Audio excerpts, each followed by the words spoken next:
Hi friends, welcome to study with Singappenne. இன்றைக்கு நம்ம வீடியோவில் 9th 10th ஓல்டு புக்ஸ் பார்க்கலாம். இதில் 9th ஃபஸ்ட் லெசன் இது கடவுள் வாழ்த்து.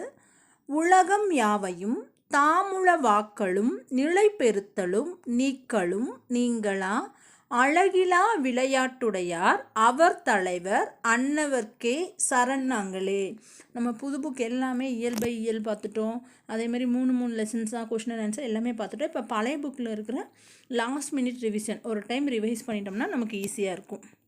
இதனுடைய பொருள் என்ன அப்படின்னு பார்த்தோம்னா, உலக உயிர்கள் அனைத்தையும் படைத்தும் காத்தும் அழித்தும் அளவற்ற திருவிளையாடல்களை இடைவிடாது புரிபவர் இறைவர். அவர் நமக்கெல்லாம் தலைவர். அத்தகைய இறைவனை நம்ம அடைக்கலமாக பற்றுவோம். இந்த கேள்வி இப்படி கேட்கலாம். நம்ம இந்த உலகம் யாவையும் தாமுள வாக்காலும் என்று சொன்னவர் யார் அப்படின்னா கம்பர். இதில் இருக்கிற சொற்பொருள் உளவாக்கல் அப்படின்னா உண்டாக்குதல், உளவாக்கல் அப்படின்னா உண்டாக்குதல் அல்லது படைத்தல், நிலை பெறுத்தல், காத்தல், நீக்கல், நீக்கல் அப்படின்னா ஒன்று நம்ம அழித்தல், நீங்களா அப்படின்னா இடைவிடாது, அழகில்லா அப்படின்னா அளவற்ற, அன்னவர் அத்தகைய இறைவர், தலைவர், தலைவர்னாலும் இறைவர் தான், சரண் அடைக்கலம்.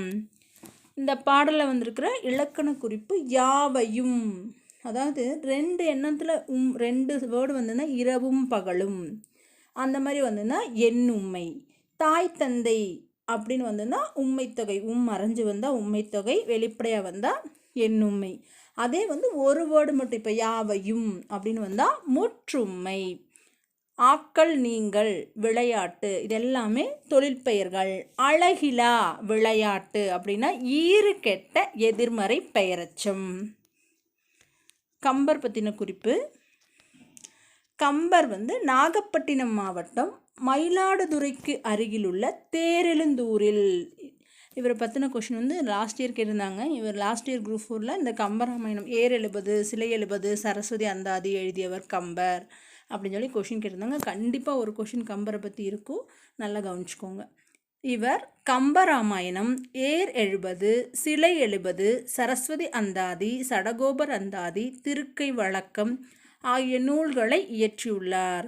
இவர் குலோத்துங்க சோழனின் அவை புலவராக விளங்கினார்.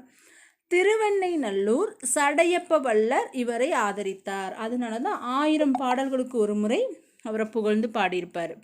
இவர் கவி சக்கரவர்த்தி எனவும் கல்வியில் பெரியவர் கம்பர் அப்படின்னு சொல்லுவாங்க. கம்பன் வீட்டு கட்டுத்தறியும் கவி பாடும் அப்படின்னு சொல்லுவாங்க. இவருடைய காலம் 12ஆம் நூற்றாண்டு. கம்பர் அப்படின்னா 12ஆம் நூற்றாண்டு.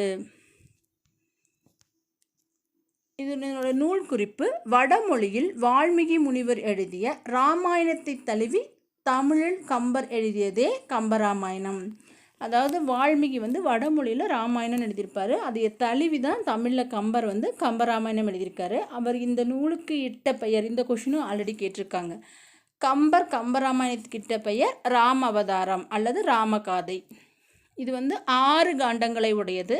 பாலகாண்டம், அயோத்திய காண்டம், ஆரண்ய காண்டம், கிட்கிந்த காண்டம், சுந்தரகாண்டம், யுத்தகாண்டம்.